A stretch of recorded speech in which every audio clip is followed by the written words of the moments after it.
কিভাবে আমি একজন ভালো মুসলিম হতে পারি। আমি এখানে 3টা এরিয়া হাইলাইট করব। এখানে যারা লিখছেন শুধু 3টা ক্ষেত্র।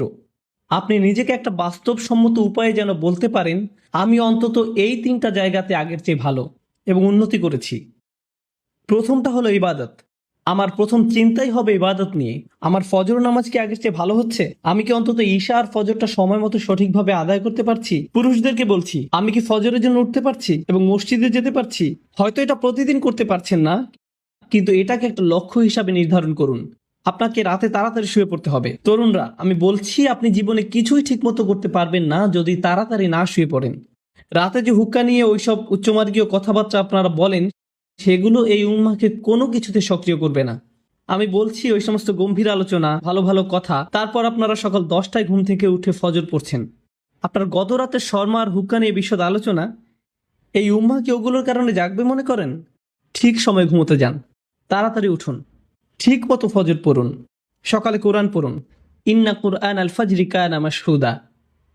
নিয়ম করে ঠিকঠাক মতো কোরআন পড়ুন। আমরা দুনিয়া বদলানোর কথা বলি, কিন্তু আমরা একটা দিনের কার্যক্রমও বদলাতে পারি না। আপনি যদি আপনার দিন বদলাতে পারেন, তাহলে আপনার বছরও বদলাতে পারবেন, আপনার জীবনও বদলাতে পারবেন। আপনাকে আপনার দিন দিয়েই শুরু করতে হবে। ইবাদত অর্থে আপনার সকালটাকে ফলপ্রসূ করতে হবে। ইবাদতের একটা অংশ হলো, আমি বিশেষ করে এখানে তাদের অন্তর্ভুক্ত করব যাদের দূরদর্শিতা আছে। আপনার দূরদর্শিতা, আপনার অনুপ্রেরণা আসবে কোরআনের মাধ্যমে। কোরআন আপনার হৃদয়ে থাকতে হবে। যতটুকু সম্ভব কোরআন মুখস্থ করার প্রজেক্ট শুরু করতে হবে আপনাকে। একেবারে যতটুকু পারেন, যত কমই হোক না কেন। আপনি যদি বেশি করে করতে পারেন তাহলে বেশি করেন, কিন্তু প্রতিদিন ফজরের সময় একটু কোরআন তেলাওয়াত, একটু মুখস্থ করা, এটাই আপনার দিনকে ভালোভাবে শুরু করবে। আর আমি আপনাকে গ্যারান্টি দিতে পারি, আপনি যদি এরকম করেন, শুধু সপ্তাহে একবার করে দেখেন, পার্থক্যটা আপনি দিনের বাকি সময় ধরে বুঝতে পারবেন। আপনি লক্ষ্য করবেন যে ওই দিনটাতে অনেক বেশি বারাকা আছে, আপনি অনেক বেশি কিছু শেষ করতে পারছেন, আপনার চারপাশে দরজা খুলে যাচ্ছে, অনেক সুযোগ তৈরি হচ্ছে, আপনার মন পরিষ্কার আর অনেক সৃষ্টিশীল আইডিয়া আসছে। আপনি দেখবেন আল্লাহ আপনাকে ওইসব কল্যাণ দিচ্ছেন এবং দরজা খুলে দিচ্ছেন যেগুলো আগে বন্ধ ছিল। কাজেই প্রথমটা, কতগুলো এরিয়া আমি যেন বলেছি? 3টা এরিয়া। প্রথমটা হলো ইবাদত। এটাই প্রথম এরিয়া যেটাতে আমি আরো ভালো করতে যাচ্ছি। দ্বিতীয় এরিয়া, যেটার জন্য সত্যি আপনাকে ভালোভাবে খাটতে হবে, এটার ব্যাপারে মাথা ব্যথা থাকতে হবে, সেটা হলো শিক্ষা, জ্ঞান। কিভাবে আমি এই এরিয়াতে আমার জ্ঞান বাড়াবো? আমি জ্ঞানকে ইবাদত থেকে আলাদা করে দেখি, কারণ কিছু কিছু মানুষ জ্ঞান অর্জনের উপর এত বেশি ফোকাস করে যে তাদের ইবাদতের অবস্থা হয় খুবই শোচনীয়। তারা ইবাদত করে না, তাদের ধারণা তাদের জ্ঞান ইবাদতের শূন্যস্থান পূরণ করে দিবে। তারা অনেক তাফসির পড়ে, অনেক তাজউইদ জানে, কিন্তু তারা এমনকি তাদের সালাতেও কোনো মনোযোগই দেয় না। তাহলে সেই জ্ঞান আছে কিসের জন্য? আমি অগ্রাধিকার ভিত্তিতে এগুলো উল্লেখ করেছি। প্রথমটা ইবাদত, দ্বিতীয়টা জ্ঞান। আমি বলছি না যে আপনারা আলেম হন এবং শরীয়তের উপরে ডিগ্রি নিন। যারা করছেন তাদেরকে অভিনন্দন জানাই। আমি এখানে সবার কথা বলছি। এখানে সবাই মুফতি বা আলেম নাও হতে পারেন, কিন্তু আপনাকে শিক্ষিত মুসলিম হতে হবে। আপনার ইসলামের উপর অন্তত প্রাথমিক পর্যায়ের বিদ্যা থাকতে হবে। আমি এখানে সবার কথা বলছি। তাই আপনার জন্য আমার পরামর্শ হলো, বছরের শেষ বা আগামী বছরের মধ্যে আপনি কিছু অন্তত পড়েন, কিছু অন্তত পড়েন। আপনি সিরাহ পড়ুন, নবী মোহাম্মদ সাল্লাল্লাহু আলাইহি সাল্লামের জীবনী একবার। আর আপনার প্রতি বছরই এটা করা উচিত। আসলে আপনার আলাদা আলাদা জায়গা থেকে পড়া উচিত। প্রতি বছর সিরাতের উপর আপনার পড়াশোনা করা উচিত। সত্যি সত্যিই পড়ুন। আমাকে জিজ্ঞেস করবেন না সিরাতের উপর কোন বই পড়বেন, সবই পড়ুন। এক একবার এক একটা পড়ুন। একটা নিয়ে পড়া শুরু করুন 1 বছর, তারপর আরেকটা সিরাত নিন পরের বছর, আবার আরেকটা সিরাত নিন পরের বছর, আবার আরেকটা। কারণ এটা হলো ওই মানুষটার জীবনী যা আমাদের জীবনের দর্শন, আমাদের অনুপ্রেরণা। আর আপনার প্রতি বছরই এটা করা উচিত। আপনাকে এগুলো বারবার পড়তে হবে। এটা আপনার শিক্ষার অংশ। এটা আপনাকে চিন্তা ভাবনা করার এবং সেটা আপনার জীবনে প্রতিফলিত করার সুযোগ করে দিবে, দরজা খুলে দিবে। সিরাত পড়লে এর মধ্যেই পাবেন কিছু সহজলভ্য এবং অসাধারণ রিসোর্স। আমার মনে হয় না এগুলো খুঁজে পেতে আপনার কষ্ট হবে ইনশাআল্লাহ। একই সাথে আপনার কিছু বাস্তবিক অর্জন থাকতে হবে। একই বছর আপনাকে প্রকৃত অর্থেই কোরআন থেকে কিছু অর্জন করতে হবে। আমি এখনো জ্ঞানের এরিয়ার ভিতরে আছি। প্রথম এরিয়া হলো ইবাদত, আর দ্বিতীয়টা হলো জ্ঞান বা শিক্ষা। এই এরিয়াতেই আপনাকে কোরআন থেকে কিছু প্রকৃত মুনাফার ক্ষেত্র তৈরি করতে হবে। ধরুন এই বছর আপনি ঠিক করলেন আপনি সূরা কাহফ মুখস্থ করবেন, কাজে এটা একটা লক্ষ্য স্থির করুন। এটা একটা লক্ষ্য স্থির করুন, এই বছর আমি সূরা কাহফ মুখস্থ করব। তার মানে হলো আমি এই সূরা মুখস্থ করব, এর অনুবাদ পড়ব, এর তাফসীর পড়ব, এটার শব্দগুলোর অর্থ বুঝব, সূরা কাহফের উপর লেকচারগুলো, প্রবন্ধ, পেপার যাই পাওয়া যায় তার সবই নিব, সবই শেষ করব। আমার জন্য এটাই সূরা কাহফের বছর। পরের বছর হতে পারে সূরা আর রহমানের বছর, তার পরের বছর সূরা বাকারার বছর, কয়েকটা সূরা হতে পারে একই বছরে, কিন্তু প্রতি বছরই আপনি কোরআনের মধ্যে থেকে কিছু না কিছু লাভ করুন। এটা বাস্তব। এটা বলবেন না আমি কোরআন পড়েছি, এটা করবেন না যে কোনো একটা প্যাসেজ নিয়ে পড়া শুরু করলেন। একটা সূরা বা কয়েকটা সূরা নিন, সেগুলোতে ফোকাস করুন। মুসলিম যুবকদের জন্য আমার সবচেয়ে বড় সমালোচনা হলো যে তারা ফোকাস করে না, একটা বিষয়ের উপর ফোকাস করেন। এটা ভালোভাবে বুঝেন, পরে যখন আপনি দেখবেন আপনি বলবেন আলহামদুলিল্লাহ এই বছর আমি আরো একটা সূরা মুখস্থ করেছি, আরো 2টা সূরা মুখস্থ করেছি, আরো 3টা সূরা মুখস্থ করেছি। আর যখন আপনি কোনো একটা সূরা পড়েন, শুধু এটার অর্থ মুখস্থ করবেন না। কোনো ছাত্র আমাকে এসে জিজ্ঞেস করে আপনার ধারণা কোনটা বেশি গুরুত্বপূর্ণ, কোরআন বোঝা নাকি মুখস্থ করা? আমি বলি কিভাবে আপনি ভাবেন যে এই দুটো আলাদা? কেন এরকম মনে করেন? আপনি জানেন কেন আমরা কোরআন মুখস্থ করি? যেন আমরা বারবার সেটা বলি। আর যখন আপনি কিছু বারবার বলতে থাকেন তখন সেটা নিয়ে আরো বেশি চিন্তা করার এবং সেটা আপনার কাজে প্রতিফলিত করার ব্যবস্থা করে দেন আল্লাহ। যখন আপনি কোনো কিছু 10 বার বলতে থাকেন তখন আপনি এমন কিছু লক্ষ্য করেন যা আপনি 9 বার বলার সময় করেননি। আল্লাহ আরো অনেক দরজা খুলে দেন। আল্লাহে কোরআনের জন্য এটা খুবই সত্য। যত বেশি আপনি পড়বেন তত বেশি বুঝবেন, আর যত কম পড়বেন তত কম বুঝবেন। এটা অন্য কোনো বইয়ের মতো না। কোরআন বোঝার ভিত্তি হলো কোরআন মুখস্থ করা। আল্লাহ আরো অনেক দরজা খুলে দেন। আল্লাহে কোরআনের জন্য এটা খুবই সত্য। কাজেই যে সূরা আপনি পড়তে ও বুঝতে চাচ্ছেন, ভালো হয় সেটা মুখস্থ করে ফেললে। এই দুটো সবার আগে। তো আমি সিরাত নিয়ে বললাম আর কোরআন নিয়ে বললাম। এবার ইলেকটিভ বা নির্বাচক। ধরেন এটা আপনাদের জন্য এই বছরের ইসলামিক সেমিস্টার। এই সেমিস্টারে ঐচ্ছিক কাজে যুক্ত করেন। অন্তত 3 থেকে 4টা দোয়া আপনি পড়লেন, মুখস্থ করলেন, আর সেগুলো আপনার দিনের একটা অংশ হয়ে গেল। নবী সাল্লাল্লাহু আলাইহি সাল্লামের কিছু দোয়া মুখস্থ করা, এটা একসময় আপনার দিনেরই অংশ হয়ে যাবে। এখন আমি জ্ঞানের সাথে সেটার চর্চাও সংযুক্ত করেছি। এ ধরনের জিনিসগুলো আপনি যুক্ত করে নিতে পারেন। আসলে এই 3টা এরিয়া যে আমি বলছি, আমি অন্যগুলো কিন্তু উল্লেখও করিনি। আমি জানি ফিকহ, আকীদা, তাফসীর এগুলো জ্ঞানের অংশ, কিন্তু আমি শুধু 3টা এরিয়ার কথা বলেছি ইচ্ছা করেই। কারণ এই 3টা জিনিসই সরাসরি আপনাকে ভালো মুসলিম করে তুলবে। সাথে সাথে এগুলোর একটা কার্যকরী প্রভাব আপনার উপর পড়বে। আপনার সালাত আগের চেয়ে আরো বেশি ভালো হবে, কারণ আপনি যে কোরআন পড়ছেন সেটা আপনি এখন বুঝেন। নবী সাল্লাল্লাহু আলাইহি সাল্লামের জন্য আপনার ভালোবাসা বাড়ছে, কারণ আপনি তার জীবনী প্রতি বছর পড়ছেন। কাজে যতবার আপনি সালাওয়াত পড়বেন এটা আরো আন্তরিক হবে। এই সালাওয়াত আপনি আরো গভীরভাবে অনুভব করবেন। দুয়ার জ্ঞান আপনাকে আল্লাহর আরো কাছে নিয়ে আসছে, কারণ এখন আপনি জানেন আপনি তার কাছে কি চাচ্ছেন। এটাই হলো জ্ঞান। তো প্রথমটা ছিল ইবাদত, আর দ্বিতীয়টা হলো জ্ঞান। আশা করি আপনারা দেখেছেন কিভাবে আমি এই দুটোকে একীভূত করলাম। যদিও আমি প্রত্যেকটাকে আলাদা রেখেছি, একটা অন্যটাকে সাহায্য করেছে। আপনার জ্ঞান যদি আপনার ইবাদতকে সাহায্য না করে, আমি জানি না সেটা আসলে সত্যিকারের জ্ঞান কিনা। আমি জানি না দিনের ব্যাপারে এটা আসলে সত্যিকারের জ্ঞান কিনা। এরপর আছে তৃতীয় এরিয়া, এটা হলো সার্ভিস বা সেবা।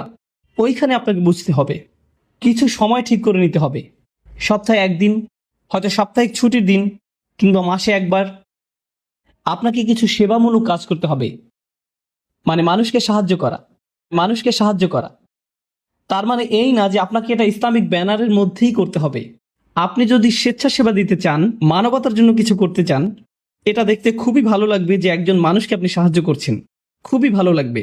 আমাদের সবকিছু নিজেদের ব্যানারেই করতে হবে এমন কোনো কথা নেই। মহৎ উদ্দেশ্যেই ভালো কাজই, সেটা খ্রিস্টানরাই করুক, ইহুদিরাই করুক, আর গেটস ফাউন্ডেশনই করুক, সেটা কোনো ব্যাপার না। যদি উদ্দেশ্য ভালো থাকে আপনি সেটাই অংশ নিতে পারেন। আসলে ব্যক্তিগতভাবে আমি মুসলিমদেরকে পরামর্শ দেই সেসব ভালো কাজে অংশ নিতে যেগুলো অমুসলিমদের দ্বারা পরিচালিত হয়, যেন তারা দেখে যে মুসলিমরাও এসব ব্যাপারে কেয়ার করে এবং এর মাধ্যমে তারাও সুযোগ পাবে ইসলামের ব্যাপারে প্রশ্ন করতে। এটা তাদের একটা সুযোগ দেয়। কাজে স্বেচ্ছাসেবা দিন, সাহায্য করুন, এমন কিছুর অংশ হন যেটা আপনার মনপ্রাণে ভালো লাগে। শুধু আপনার জন্যই সেটা করুন, প্রচার করে বেড়াবেন না, এটা নিয়ে টুইট করবেন না আজকে স্বেচ্ছাসেবা দিয়ে আসলাম, খুবই ভালো লাগছে আলহামদুলিল্লাহ, বড়াই করছি না, এরকম করবেন না। শুধু আপনার জন্যই করুন। এটা আপনাকে একজন ভালো মানুষ করবে, একজন ভালো ব্যক্তিতে পরিণত হবেন আপনি। আর বাবা মায়েরা আপনাদের যাদের বাচ্চা আছে, বিশেষত টিন এজ ছেলে মেয়ে, আপনি যদি তাদেরকে এই ধরনের কাজে উৎসাহ দিতে পারেন, কাউকে সাহায্য করার কোনো বিষয়ে জড়িত হওয়া আসলে টিন এজ বাচ্চাদের জন্য খুবই গুরুত্বপূর্ণ। এটা তাদের মানসিক পরিপক্কতা তৈরি হওয়ার একটা অংশ। কারণ টিনেজ তরুণরা, শুধু মুসলিম তরুণরাই না, সাধারণভাবে সব তরুণরাই আত্মনিমগ্ন থাকে। তাদের দুনিয়াটা তাদের নিয়ে। তারা কিভাবে দেখে তাদের বন্ধুরা, তাদের ফেসবুক স্ট্যাটাস, তাদের কতজন বন্ধু আছে, যাই হোক না কেন, ওই বয়সে এটাই তাদের কাছে গুরুত্বপূর্ণ। তারা খুবই ক্ষুদ্র মনা ধরনের। আপনি যদি ওই বয়সে তাদেরকে এরকম মানসিকতা থেকে টেনে বের করতে পারেন, তাদের নিজেদের বাইরেও অন্য কিছুকেও কেয়ার করতে শিখান, অন্যদের সাহায্য করতে বলেন, মানুষের কষ্ট বা ভোগান্তি আসলে কেমন আর এইসব ক্ষেত্রে সাহায্য করতে বলেন। উদাহরণস্বরূপ, কিছুদিন আগে একটা প্রাকৃতিক দুর্যোগ হলো, একটা ঝড় নিউ জার্সি আর নিউ ইয়র্কে আঘাত করলো। আপনার থেকে খুব একটা দূরে না, ওইখানে সাপ্তাহিক ছুটিতে রেড ক্রস বা অন্য কারোর সাথে যে সাহায্য করতে পারেন, যাদের বাড়িঘর ধ্বংস হয়ে গেছে, গাছপালা রাস্তায় পড়ে আছে, রাস্তা বন্ধ হয়ে গেছে, যেটাই হোক আপনি সাহায্য করে চলে আসেন। আপনি যদি সেটা করেন, আমি আপনাকে বলছি এটা আপনাকে আল্লাহর যত নিকটে নিবে আর কোনো কিছুই ততটা করবে না। আপনি যদি এই তিনটা জিনিস করেন, আপনি তাহলে অন্তত মূল ভিত্তিটা স্থাপন করলেন জীবনে কিভাবে ভালো করা যায়। এটা আপনার জীবনের লক্ষ্য না, অন্তত এগুলো আপনি করতে পারলে জীবনে ভালো কিছু অর্জন করতে পারবেন।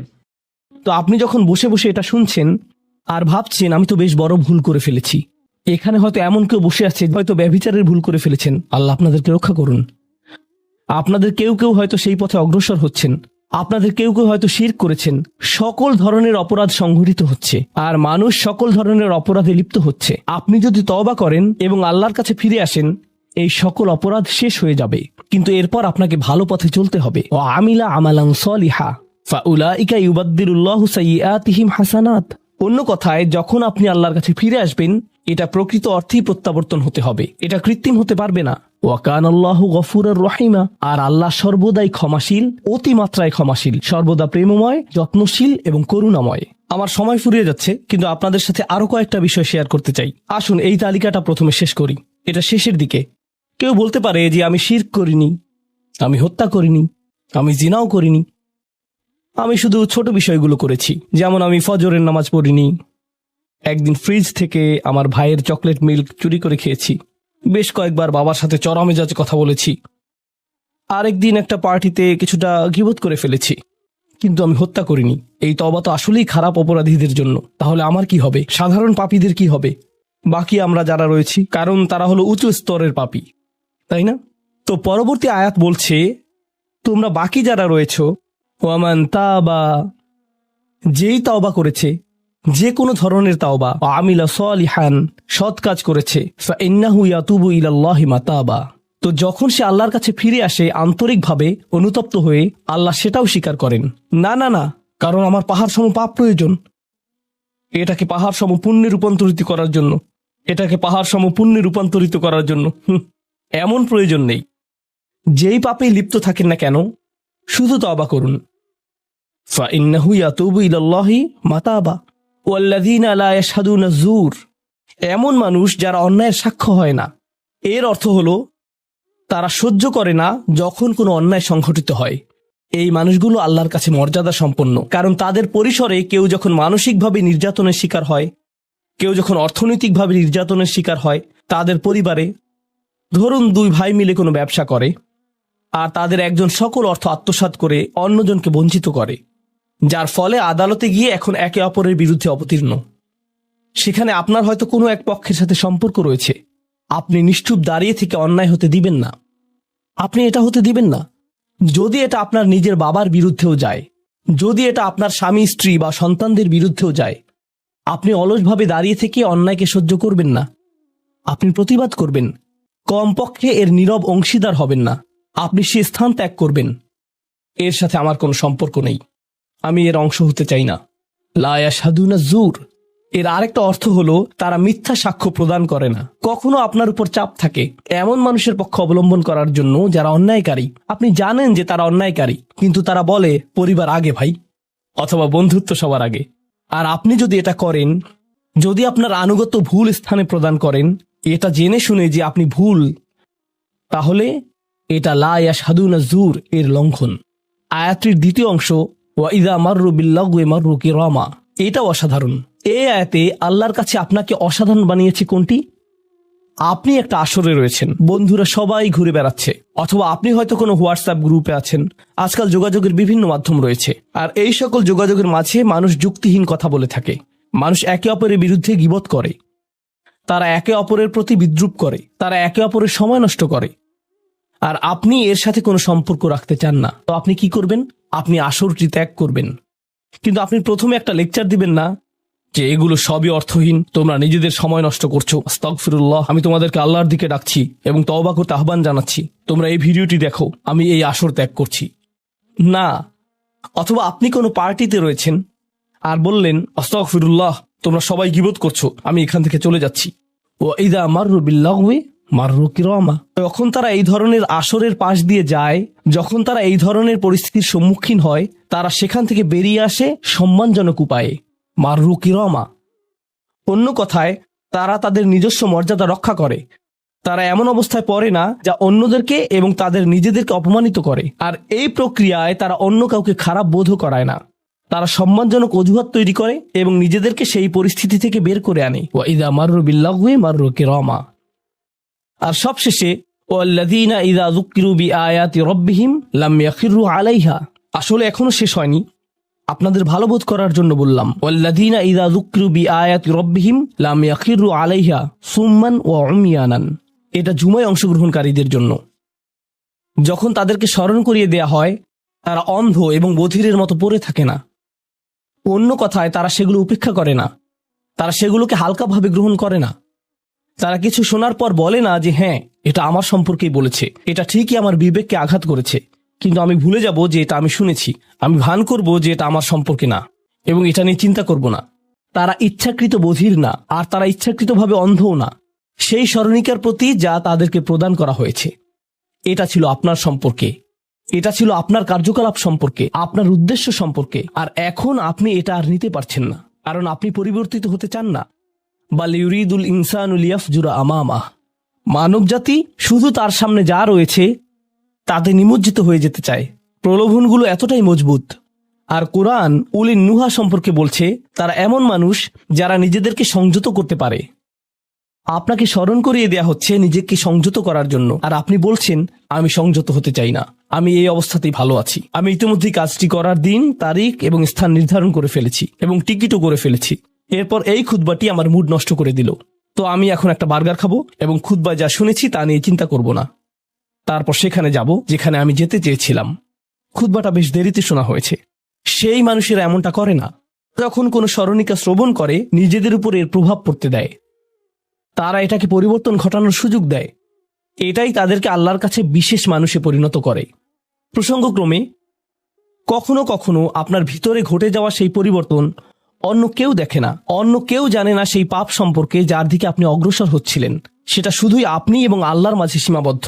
আর আল্লাহ আপনাকে তার ইবাদ হিসেবে গণ্য করেন, কারণ আপনি সেই পরিবর্তন ঘটিয়েছেন। তো এখন যেহেতু আমরা সমাপ্তির দিকে যাচ্ছি, এটাই এখানে বর্ণিত শেষ গুণ।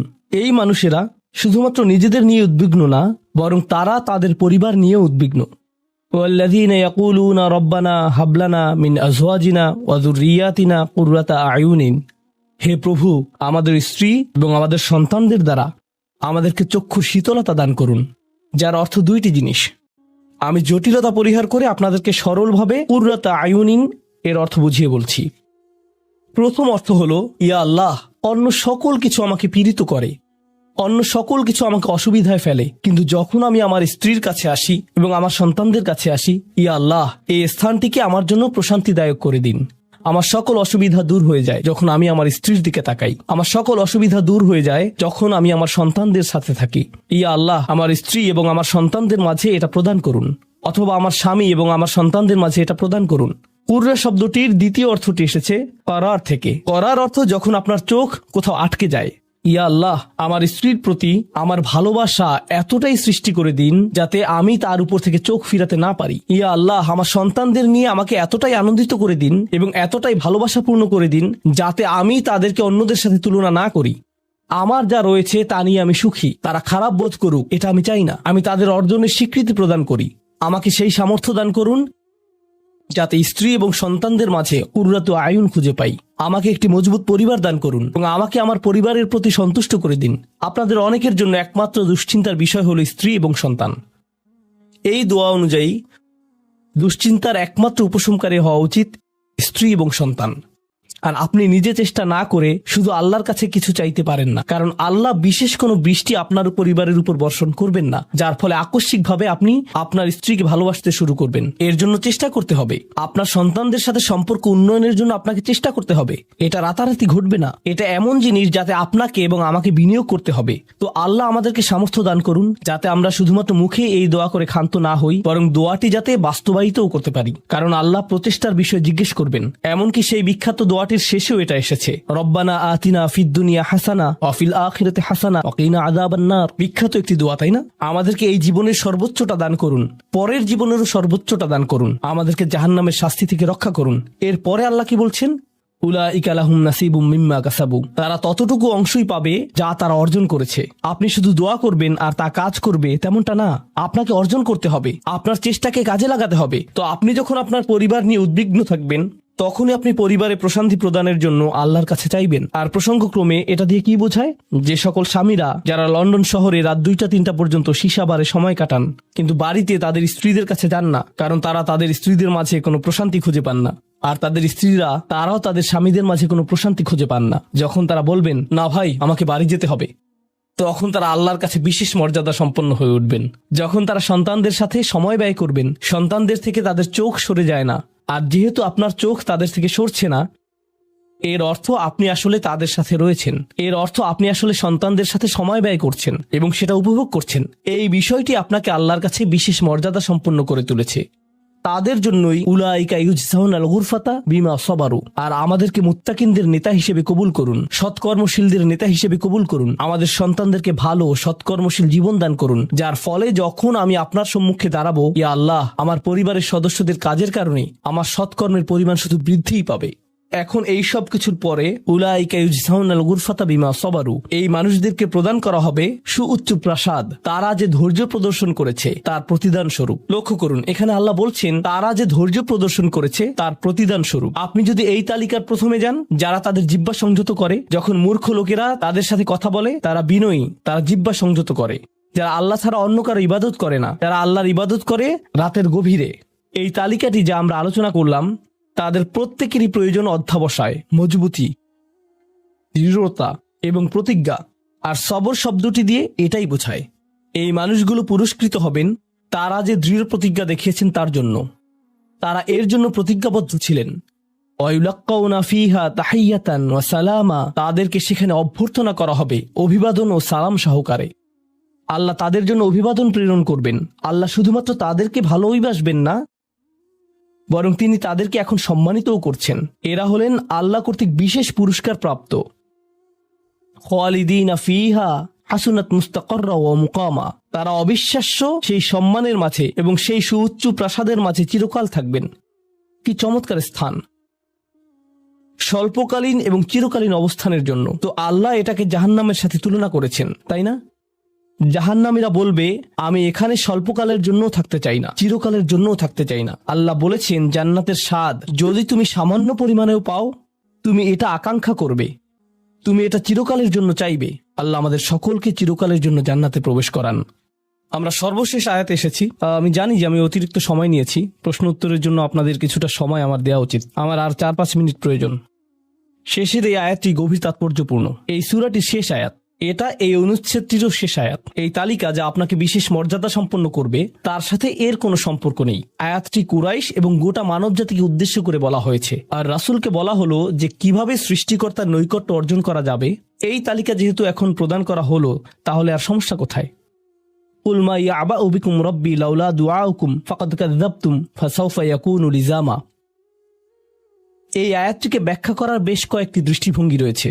আমি সরলভাবে এর কয়েকটি আপনাদের সাথে শেয়ার করতে চাই। সময় স্বল্পতার কারণে আমি ভাষাতাত্ত্বিক আলোচনায় যাব না। আমি শুধু অন্তর্নিহিত অর্থগুলোর সহজ বাংলা বর্ণনা করব। আল্লাহ একদিকে বলছেন আল্লাহর সম্মুখে তোমাদের কি গুরুত্ব আছে, আল্লাহর সামনে তোমাদের কি মূল্য আছে, তোমরা কি মনে করো তোমরা যখন আল্লাহর সামনে উপস্থিত হবে কি মূল্য তোমাদের থাকবে। মানবজাতি হিসেবে তোমাদের একটা মর্যাদা দেয়া হয়েছে যা অন্য কাউকে দেয়া হয়নি। দুআউকুম, তোমরা নিজেদের ইচ্ছায় আল্লাহকে ডাকতে পারো। আল্লাহকে ডাকতে হলে তোমাদের নিজস্ব ইচ্ছা শক্তিকে প্রয়োগ করতে হয়। পাহাড়, গাছ, পাখি, তাদের কোনো নিজস্ব ইচ্ছা নেই, তারা আল্লাহকে ডাকতে বাধ্য। ওয়া ইম মিন শাইইন ইল্লা ইউসাব্বিহু বিহামদিহি ওয়ালাকিন লা তাফকাহুনা তাসবিহাহুম। তোমরা আল্লাহর কাছে মূল্যবান যদি একটি জিনিস না থাকে, আর তা হলো তোমাদেরকে বাছাই করা হয়েছে তাকে ডাকার জন্য, কিন্তু তোমরা সেই দায়িত্বকে পরিত্যাগ করেছো। ফাকাদ কাযযাবতুম, আল্লাহকে ডাকার এই আমন্ত্রণকে তোমরা মিথ্যা সাব্যস্ত করেছো। ফাসাউফা ইয়াকুনু লিজামা, এই শাস্তি তোমাদেরকে পরিত্যাগ করবে না। এটা হবে এমন জিনিস যা থেকে তোমরা মুক্ত হতে পারবে না। এটা প্রথম অর্থ। আয়াতটির আরেকটি অর্থ হলো আল্লাহ কাফেরদের এবং যারা সকল ধরনের পাপ কাজ করে তাদেরকে বলছেন, আমার কাছে তোমাদের কোনো মূল্য নেই। আর তোমাদের এখনো টিকে থাকার একমাত্র কারণ হলো তোমাদের মধ্যে কিছু মানুষ রয়েছে যারা এখনো আমাকে ডাকে। পৃথিবীর বুকে এখনো কিছু ইমানদার রয়েছে যারা এখনো আল্লাহর উদ্দেশ্যে ক্ষমা প্রার্থনা করে, আর তারাই একমাত্র কারণ যে জন্য তোমরা এখনো বেঁচে আছো। আয়াতের তৃতীয় অর্থটি কাফেরদের উদ্দেশ্যে এবং এমন মুসলিমদের উদ্দেশ্যে যারা আল্লাহ থেকে অনেক দূরে রয়েছে, তাদের জন্য এটা প্রযোজ্য। আল্লাহ বলেছেন, তোমাদের কি মূল্য রয়েছে আমার কাছে? তোমরা নামাজ পড়ো না, তোমরা আনুগত্য করো না, তোমরা হালাল উপার্জন করো না, তোমরা সকল আদেশ লঙ্ঘন করো, কিন্তু কোনো কারণে মরিয়া হয়ে যদি তুমি আমাকে ডাকো, তারপরও আমি তোমাকে যথাযোগ্য মূল্যায়ন করব। এখনো তোমাকে সুযোগ দিয়ে যাচ্ছি, লাউলা দুআউকুম, কিন্তু মোটের উপর তুমি এখনো এই সকল কিছুকে মূল্যহীন বিবেচনা করছো। তুমি স্বীকার করছো না যে আমি তোমাকে যা কিছু দিয়েছি এবং যা কিছু করতে বলেছি তা আসলে তোমার কাছে অর্থবহ। তুমি এই সকল কিছুকে মূল্যহীন এবং মিথ্যা বিবেচনা করছো। তোমার এই স্বভাব পরিবর্তন করো, কারণ শীঘ্রই এটা স্থায়ীভাবে লেগে থাকা শাস্তিতে পরিণত হবে। আল্লাহ এটা বলেননি যে তোমাকে শাস্তি দেয়া হবে, বরং তিনি বলেছেন শীঘ্রই তোমাকে শাস্তি দেয়া হবে, শীঘ্রই তুমি এটা থেকে আর মুক্ত হতে পারবে না। অর্থাৎ তোমার জন্য এখনো সুযোগ রয়েছে, বদলে যাও। আয়াতটির আরেকটা অর্থ হলো, হে কুরাইশরা, যদি আল্লাহ তোমাদেরকে কোরআনের মাধ্যমে আহ্বান না করতেন তাহলে অন্য কোন জিনিস তোমাদেরকে মূল্যবান সাব্যস্ত করত? আল্লাহ তোমাদেরকে এই কিতাবটি দিয়ে সম্মানিত করেছেন, আর সর্বোপরি আল্লাহ আপনাকে এবং আমাকে এই কোরআন দিয়ে সম্মানিত করেছেন। তারপরেও তোমরা এটাকে সম্পূর্ণরূপে অগ্রাহ্য করছো। তোমরা এই কিতাবের কোনো মূল্যায়ন করছো না, আল্লাহর এই বাণীকে মূল্যায়ন করছো না। এখনো সময় আছে, নিজেকে সংশোধন করো এবং আল্লাহ তার কথা বলার জন্য যে তোমাদেরকে বেছে নিয়েছেন তার গুরুত্ব অনুধাবন করো। আয়াতটির সর্বশেষ অর্থ, আল্লাহ তোমাদেরকে শাস্তি দেওয়া পছন্দ করেন না। আয়াতাংশটির ভাষাতাত্ত্বিক একটি অর্থ হলো, তোমাদেরকে শাস্তি দেওয়ার জন্য আল্লাহ আগ্রহী নন। তাঁর কোনো উদ্দেশ্য এবং আকাঙ্ক্ষা নেই তোমাদেরকে শাস্তি দেওয়ার, কিন্তু আল্লাহ ছাড়া অন্য কাউকে ডাকার যে অপরাধ তোমরা সংঘটিত করেছো তা এতই বড় যে এর জন্য শাস্তি দিতেই হবে। অন্য কথায় আল্লাহ আপনাকে শাস্তি দিচ্ছেন যদিও তিনি চান না। মা ইয়াফআলুল্লাহু বিআযাবিকুম, তোমাদেরকে শাস্তি দিয়ে আল্লাহর কোনো প্রাপ্তি নেই। আপনাকে শাস্তি দিয়ে আল্লাহর কি পাওয়ার আছে? আল্লাহ এখানে বলছেন, আমি তোমাদেরকে শাস্তি দিতে চাই না, কিন্তু তোমাদের অপরাধগুলো অনেক বড়, আর শীঘ্রই এই শাস্তি স্থায়ী হয়ে যাবে। এই মুহূর্তে এগুলো অস্থায়ী, তোমরা এগুলো মুছে ফেলতে পারো। তাই এখনো ফিরে আসো, আল্লাহর দিকে ফিরে আসো। আমাদেরকে এই সকল সুযোগ দেওয়ার পর শুধুমাত্র তার কাছে ফিরে আসাই না, বরং তার নৈকট্য লাভের সুযোগ দেওয়ার পর সবশেষে তিনি বলছেন, কেন তোমরা শাস্তি পেতে চাও? আমি তো তোমাদেরকে শাস্তি দিতে চাই না, তোমরা শুধু ফিরে আসো। আল্লাহ সহজ করে দিন যাতে আমরা এই বিষয়গুলোকে হৃদয়ের গভীর থেকে অনুধাবন করতে পারি, এবং তিনি আমাদেরকে তাদের অন্তর্ভুক্ত করুন যাদের প্রভাবে চারপাশের পথভ্রষ্ট মানুষদের এবং চারপাশের আল্লাহর অবাধ্য মানুষদের হৃদয়ও কোমল হয়ে যায়।